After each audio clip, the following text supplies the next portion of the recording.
착각은 자유라도 그 책임은 져야 된다라고 하는 거 오늘 설교의 제목입니다. 착각은 자유지 라는 말을 우리가 곧잘 씁니다. 이것을 우리가 좋은 비유에다가 쓴다기보다는 조금 비꼬는 말로 붙일 때에 뭐 착각은 자유지 그렇게 이야기할 때가 종종 있죠. 맞습니다. 개인의 생각의 차이가 다르기 때문에 개인이 하는 착각도 천차만별입니다. 그렇죠? 생각이 다양하니까. 그러나 그렇게 착각을 자유하게 했을지라도 그 착각에 대한 결과는 반드시 그 당사자, 착각한 사람이 짊어질 수 있어야 된다. 즉 책임을 반드시 져야 된다라는 것입니다.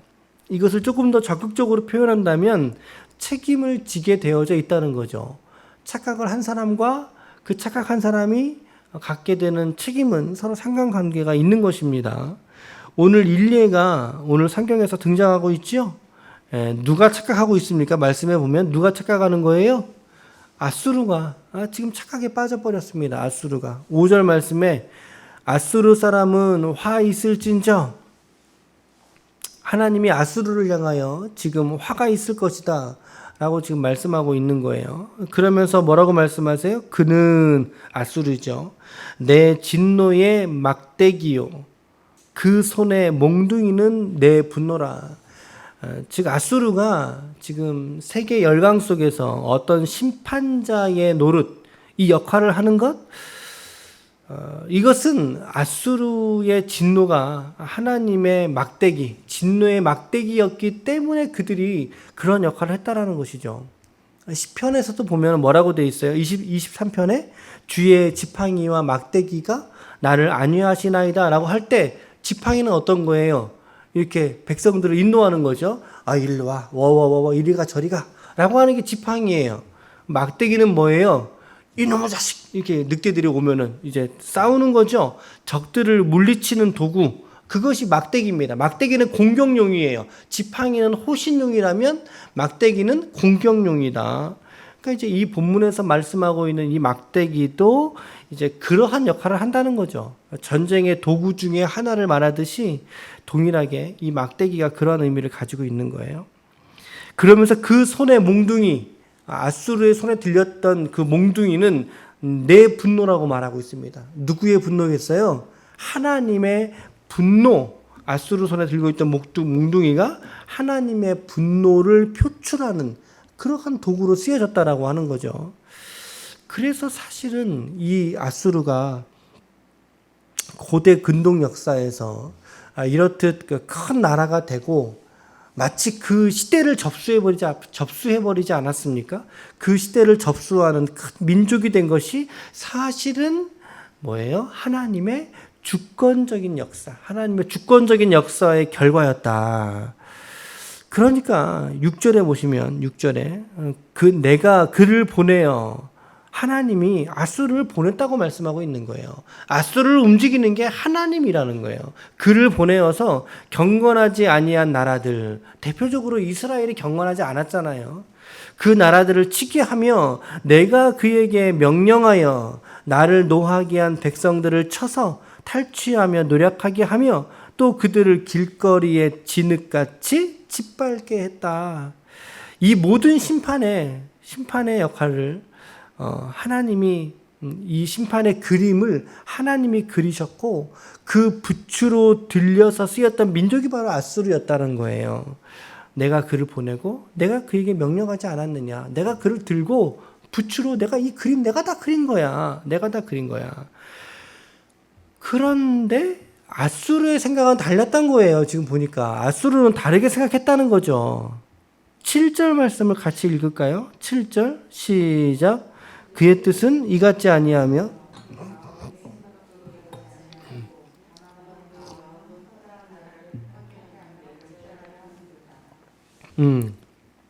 그가 이르기를 연이어서 읽는 겁니다. 그가 이르기를 내 고관들은 다 왕들이 아니냐.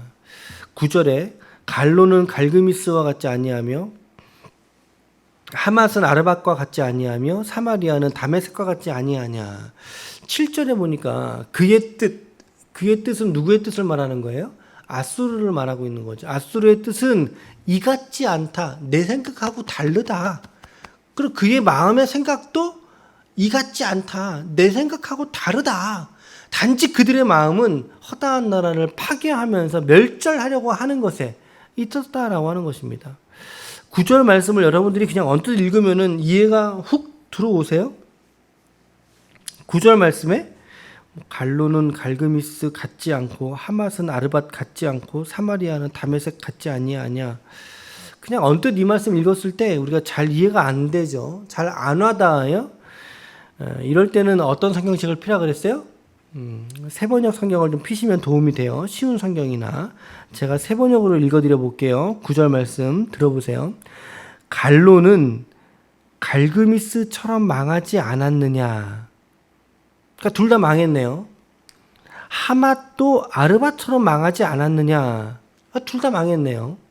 사마리아도 다마스쿠스, 다메섹처럼 망하지 않았느냐. 즉 아수르가 멸망시켰던 나라들을 지금 언급하고 있는 거라는 거죠. 자기에게 종속시켰던 나라들을 나열하고 있는 거예요. 그래서 어느 도시에라도 이 6개의 도시 모두가 다 자기의 복속국이라는 거죠. 그렇기 때문에 자기의 고위 지휘관들을 그들 나라에 보내서 그들 나라의 무엇으로 삼을 수 있다? 그들 나라의 왕으로 삼을 수 있는 힘이 아수르인 나에게 있지 않겠느냐. 지금 그 이야기를 하고 있는 거예요. 10절 같이 읽을게요. 시작. 내 손이 이미 우상을 섬기는 나라에 미쳤나니 그들이 조각한 신상들이 예루살렘과 잘 관찰해 보세요. 20절을 잘 관찰해 보세요. 아수르에게 이미 하나님에 대한 개념은 선택의 여지가 없어요. 아수르는 그냥 하나님은 없는 존재예요. 아수르에게.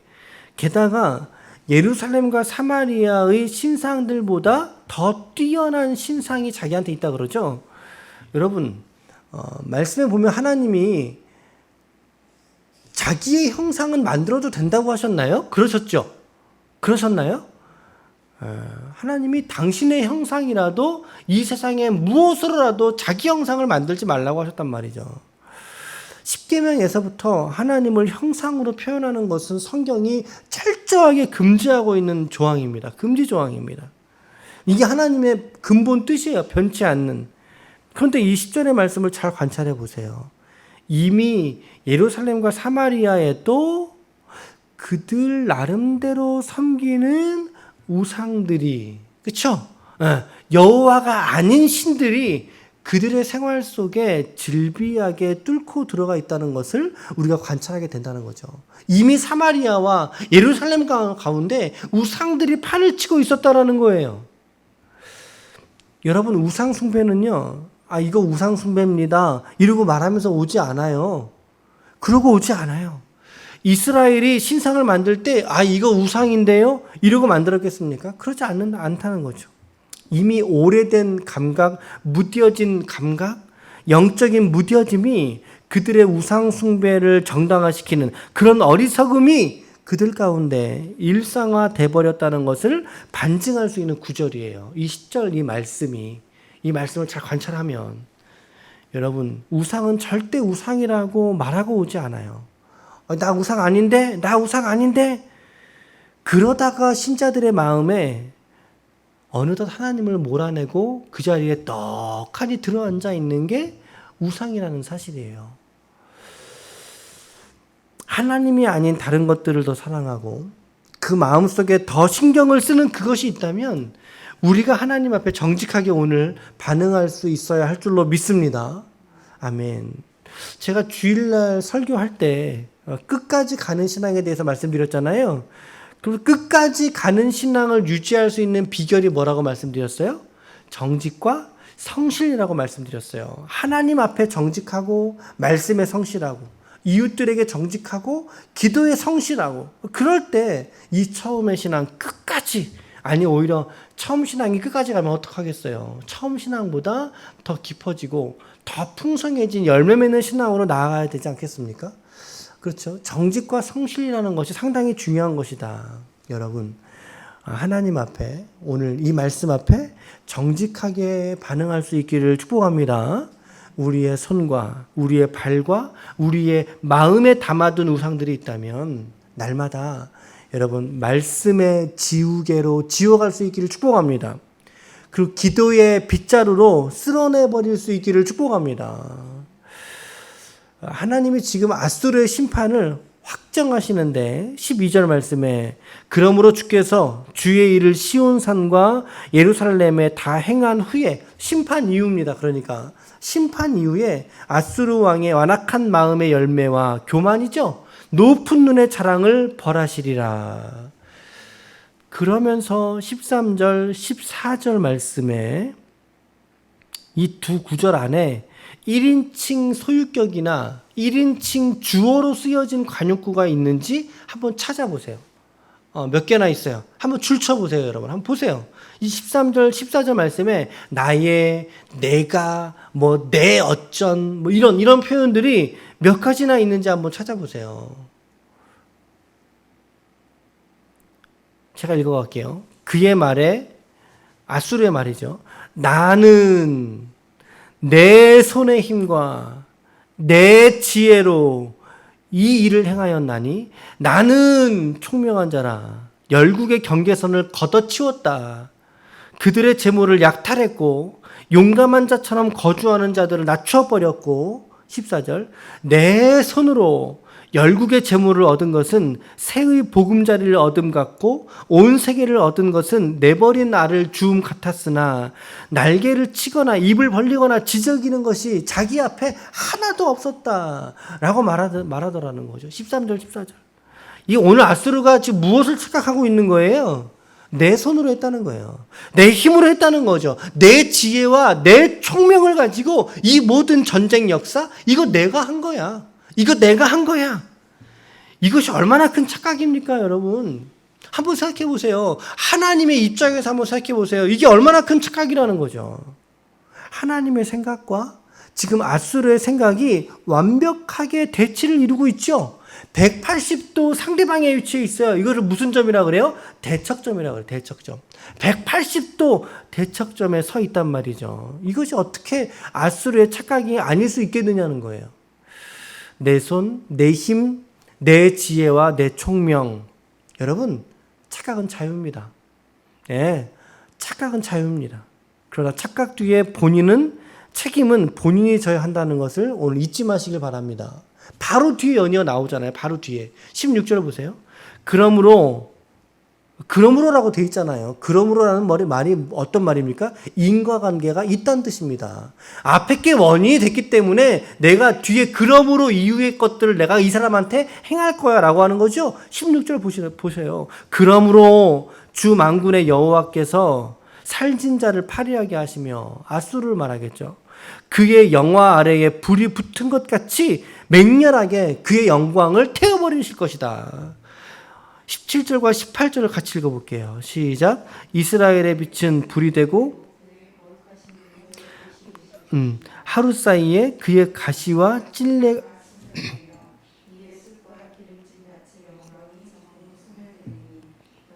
점점 쇠약하여 감 같을 것이라.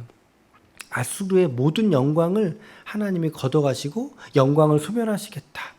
하나님의 의지가 느껴지지 않습니까? 잔뜩 담겨 있죠? 하나님의 의지가 그런 말씀으로 지금 아수르에게 예언하고 있는 장면입니다. 앞서 말씀드렸지만 아수르조차도 하나님에게 단지 쓰여지는 역사 속의 일개 한 민족일 따름이었어요. 그런데 그들의 착각은 그 전쟁 역사를 자신들이 주도적으로 썼다라고 착각하고 있는 것이 그들의 착각이었어요. 그저 아수르는 15절 말씀에서 보는 것처럼 하나님의 손에 들린 도끼였을 따름이에요. 도끼. 그리고 나무꾼에 들려진 톱에 지나지 않았을 뿐이에요. 아수르는.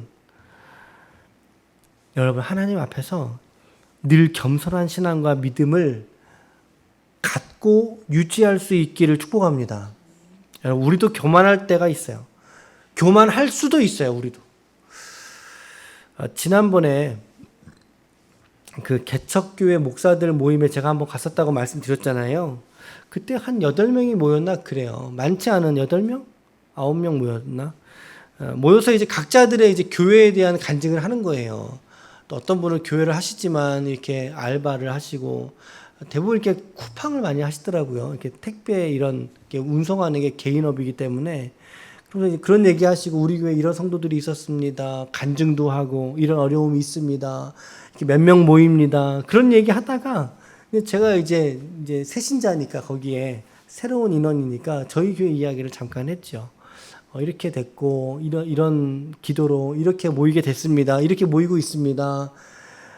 너무나 감사한 이야기를 나눴어요. 그랬더니 이제 제 이야기를 모이신 분이 다 들으시고 나서는 모두가 다 저에게 박수를 막 쳐주시는 거예요. 박수를 막 쳐주시면서 뭐라고 하시는지 아세요? 이거 목사님이 우리 교회, 우리 중에서 제일 대형 교회시네요. 그러시는 거예요. 우리 모인 교회 중에, 목사님이 제일 대형 교회시네요. 그러시는 거예요. 이거 뭐 대형 교회 이거 말고를 떠나서, 그저, 모두가 그러한 박수로 격려해 주실 때, 제가 했던 저의 태도는 한 가지밖에 없어요. 한 가지. 목사님, 그거 제가 한 거 아니에요. 제가 한 거 아니에요. 주님이 하신 거예요. 할렐루야. 주님이 하신 거예요. 주님이 하신 일에 저도 마찬가지고 우리 성도들도 우리 모두가 같이 믿음으로 반응했던 것이고 그리고 그렇게 함께 믿음으로 동참한 것 외에 없습니다. 라고 하는 이야기를 드렸죠. 여러분, 좋은 일들만 주님이 하신 게 아니고요. 때로는 고난이나 어려움이나 심지어 우리가 병들었을 때조차도 우리의 고백은 어디에 닿아져 있어야 됩니까?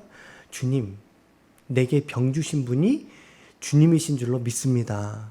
주님이 하신 일인 줄로 믿습니다. 라고 하는 고백이 필요하단 말이죠. 우리가 때로는 기도할 때 병마야 떠나라 이런 기도 하잖아요. 그런 기도를 해야 될 때도 있어요, 물론. 그런데 대부분은 우리가 겸손하게 그 병을 주신 하나님을 묵상하면서 그 병 중에서도 우리의 신앙이 점점 더 깊어져 가고 하나님을 향해서 자라갈 수 있는 시절로 삼을 수 있어야 되겠다라고 하는 생각 해봐요. 그렇죠? 여러분, 그럴 때 우리가 겸손해질 수 있단 말이죠. 잘 나갈 때만 이거 주님이 하셨습니다 라가 아니라 잠시 우리가 멈출 때도 있지 않겠습니까? 우리 인생이 잠깐 멈추고 있을 때, 어쩌면 조금 한 보 뒤로 물러갔을 때조차도 주님이 이 일을 하셨습니다. 라고 말할 수 있는 그 겸손한 우리의 신앙 고백을 주님이 오늘 우리에게 원하시는 줄로 믿으시길 바랍니다. 하나님께서 그 인생에게 영혼의 복을 충만하게 베푸실 줄로 믿습니다. 뒤로 물러갔던 발걸음을 다시 2보 앞으로 당겨주실 줄로 믿습니다. 여러분, 주님이 하셨습니다. 주님이 하셨다고요. 우리가 교만의 착각을 버리고 겸손의 진실을 깨달아야만 합니다. 교만의 착각이 무너지지 않을 때 하나님은 그 인생에게 채찍을 드시거나 인생의 막대기를 통해서 그 성도를 반드시 깨닫게 하신다라는 거죠. 단지 한 개인에게 뿐만이 아니라 공동체에도 마찬가지고요. 그리고 우리의 이 교회에도 마찬가지다라고 하는 거죠. 교회도 마찬가지입니다. 그러기에 이 교회를 믿음으로 기도로 파수하는 우리 성도들의 기도가 얼마나 소중하고 귀한 것인지를 우리가 오늘 깨달을 수 있습니다. 여러분, 이렇듯 우리가 함께 예배드리는 공간 우리 주님이 하신 줄로 믿습니다. 우리 함께 드릴 성도들 주님이 하신 줄로 믿습니다. 그리고 앞으로의 우리 교회의 모든 사역들도 주님이 하실 줄로 믿습니다. 착각의 열매는 아프고 씁니다. 그러나 겸손의 열매는 생명과 부요를, 영적인 부흥을 가져다 주는 줄로 믿습니다. 오늘 다시 한번 오늘도 이 하나님 앞에 이 아수르처럼 내 손, 내 힘, 내 지혜로 했다는 착각을 오늘 버리시고 겸손하게 오늘도 하나님 앞에 서심으로 말미암아 하나님께 큰 영광이 되시고 이웃들에게는 평화의 통로가 되시는 하나님의 거룩한 종들이 다 되시기를 예수님의 이름으로 간절히 축원합니다. 아멘. 기도하시겠습니다.